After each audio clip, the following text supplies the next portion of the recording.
সিংহ আৰু ষাঁড় গৰুৰ সাধু। কণ কণ মইনাসকল, তোমালোকক পুনৰ স্বাগতম জনাইছো আমাৰ এটি নতুন ভিডিঅ'লৈ। আজি আমি পঢ়িম আৰু শুনিম সিংহ আৰু ষাঁড় গৰুৰ সাধু। অৰণ্যৰ কাষৰতে আছিল এখন বিস্তীৰ্ণ ঘাঁহনি পথাৰ। সেই ঘাঁহনিলৈকে নিতৌ চৰিবলৈ আহিছিল তিনিটা নুদুকা ষাঁড় গৰু। তিনিওৰে মাজত বৰ মিল।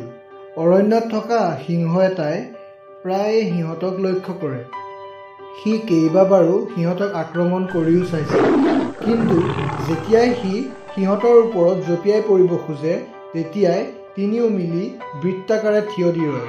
ফলত যিকোনো এটাৰ শিঙৰ আঘাতত সি উলটি যাবলগীয়া হয়। কেনেকৈনো ইহঁতৰ মঙহৰ সোৱাদ ল'ব পাৰি তাকে ভাবি থাকোঁতে এদিন তাৰ মূৰত এটা বুদ্ধি খেলালে। শিয়াল এটাৰ হতুৱাই সি এবাৰ ইটোক আৰু এবাৰ সিটোক এনেধৰণে প্ৰতিটোৰ বিৰুদ্ধে প্ৰতিটোৰ কাণতে কুৎসা ৰটনা কৰোৱাবলৈ ধৰিলে। দিন যায় মানে সিহঁতকেইটায়ো কথাবোৰ লাহে লাহে বিশ্বাস কৰিবলৈ ধৰিলে। এদিন দেখা গ'ল তিনিওটাই ঘাঁহনিডৰাৰ বেলেগ বেলেগ ঠাই চৰি ফুৰিবলৈ আৰম্ভ কৰিছে। দুষ্ট সিংহটোৱেও ইয়াকে বিচাৰিছিল। এদিন এদিনকৈ সিহঁত তিনিওটাই সিংহৰ হাতত প্ৰাণ হেৰুৱালে। যদি সিহঁত তিনিওটা একেলগ হৈ থাকিলেহেঁতেন তেতিয়া সিংহটোৱে সিহঁতক খাব নোৱাৰিলেহেঁতেন।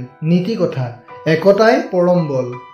কণ কণ মইনাসকল, আজিলৈ ইমানেই। পুনৰ লগ পাম এটা নতুন সাধুত।